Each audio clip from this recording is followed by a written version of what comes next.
Hey there, it's Irene Lyon. Welcome to this video, to this YouTube channel, and to this world of healing trauma, nervous system health, and all things neuroplasticity. Thank you for being here. If you're watching this live when this comes out, we are coming up to the end of the year 2019. And the last two videos were very specific. So I'll do a quick recap and then be sure if you haven't seen them to go back and watch them.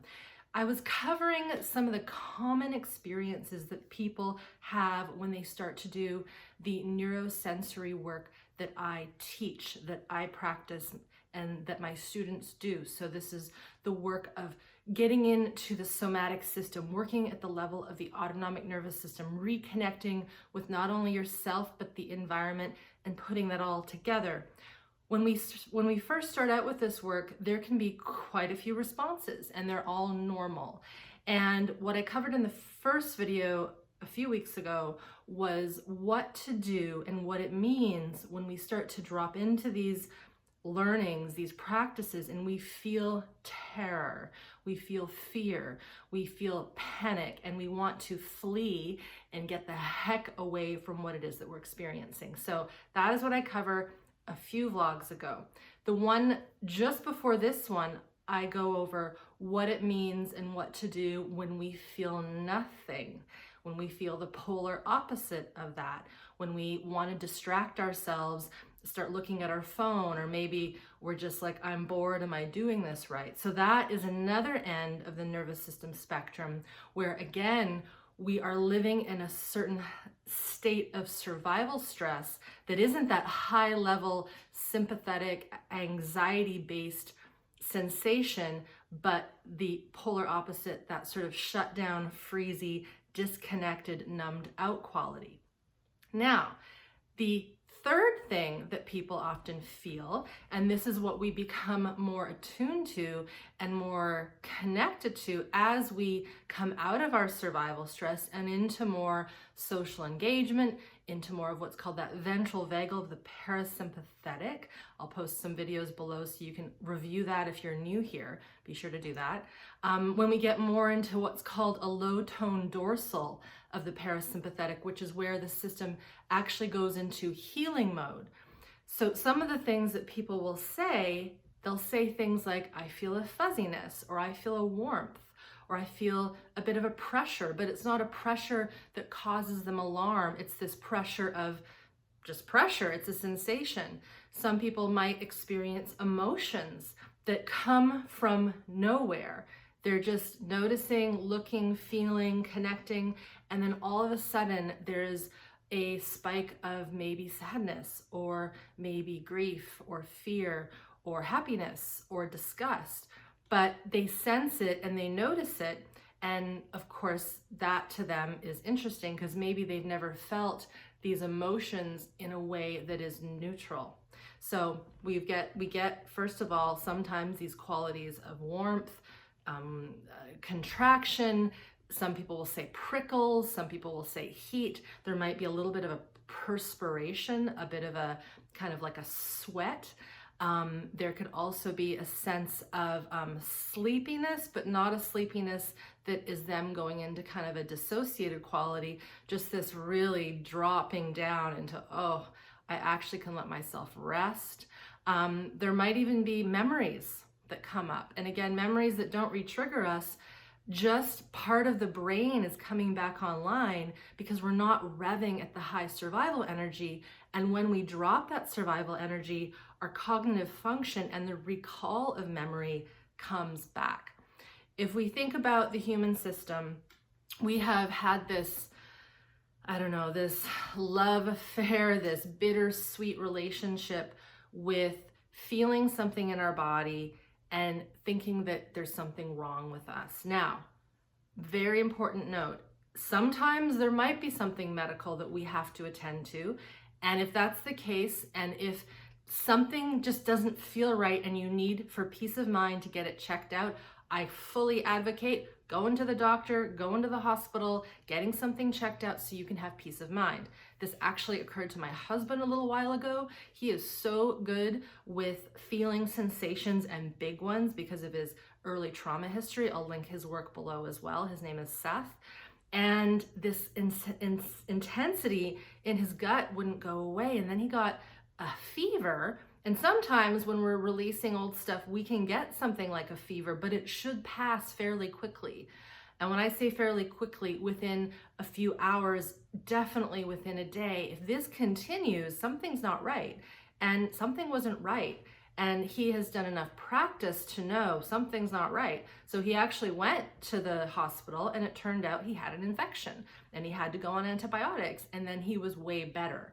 Now, we run the risk, if we're really good at paying attention to this stuff, ignoring that maybe it is a medical emergency. So I say that because I am fully on board with people checking things out. Please know that.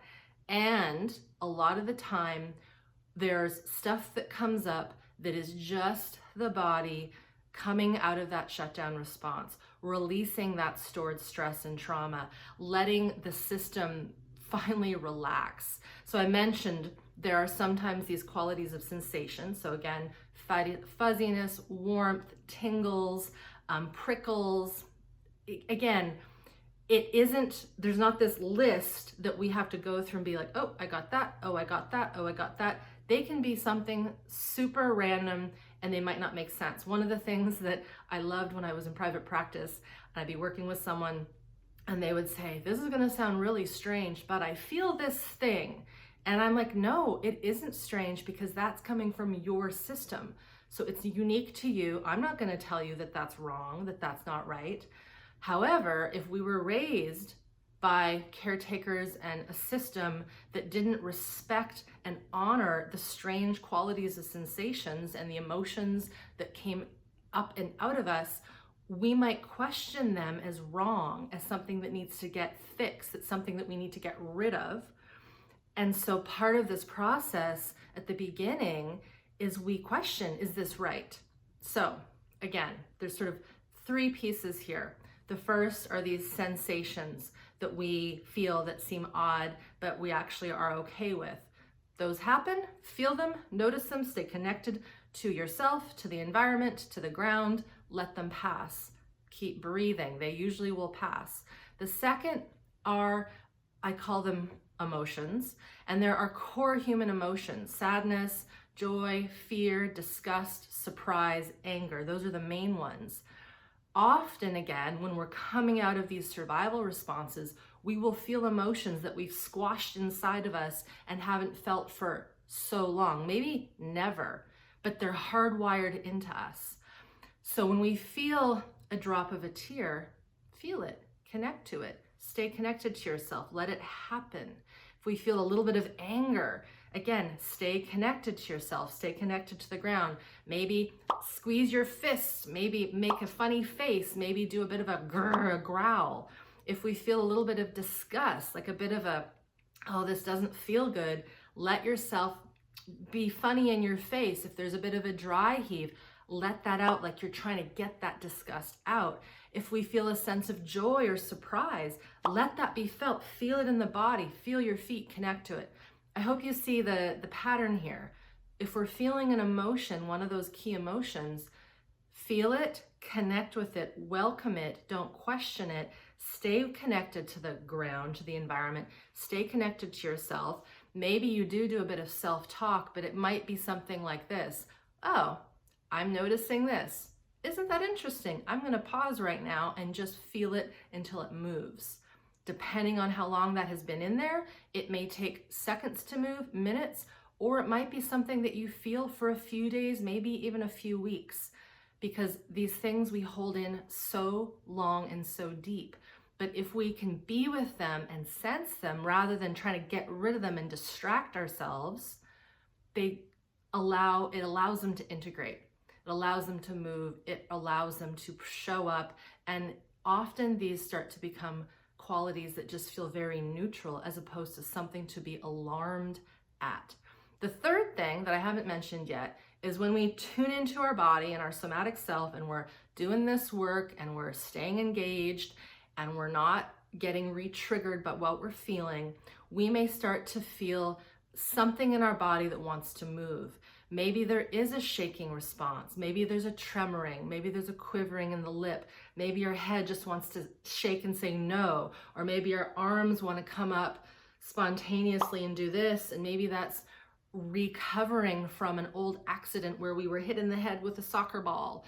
Or maybe I figure skated a lot as a kid. I fell a lot on this side of my hip. When I was starting to heal a lot of my older wounds and injuries, I got pains and tightnesses on the side of my body that didn't make sense. I hadn't been injured, I hadn't been hurt recently, but it was all that old somatic, something called procedural memory that is stored in the system, that stays in the system until our system is at a level of safety to start to release. The visuals of these big shaking responses that we see polar bears do. There's a great clip I'll post just to the side of this video somewhere where he's shaking and recovering after a shock trauma. Those occur in humans. They can occur, but they have to connect with an accident or a shock that is often big and crazy, like a big shock trauma, like a big accident, as occurred with that polar bear. So we might not always get these big earthquake shattering shaking responses, and we might, right? We might. And so we need to be open to what shows up. It could be the leg wanting to shake in bed at night and you feel this energy and you're like, I can't sleep. I just need to get up and run on the spot, right? Again, all these things will pop up and we may not know what they are. So to review, often when we do this work, things will come up and they revolve around these sensations that we get, warm, fuzzy, heavy, this capacity, these tingles, these prickles. We may get emotions that come up, those sort of 6 key main human and mammalian emotions. And then we might have movement, we might have behavior that makes no sense, and we just want to track it and feel it and notice it, always staying connected to self, connected to the environment, and connecting it all together. Okay, thank you so much for being here. Thank you for continuing to learn. Again, like I said, this is the 3rd video in kind of a 3-part as to what occurs when we start to do this somatic work, these neurosensory exercises that I teach my students, that I've created through my history and my trainings. Hope this has been useful. Leave me a comment, let us know. We will see you in the new year. Take very good care. Bye for now.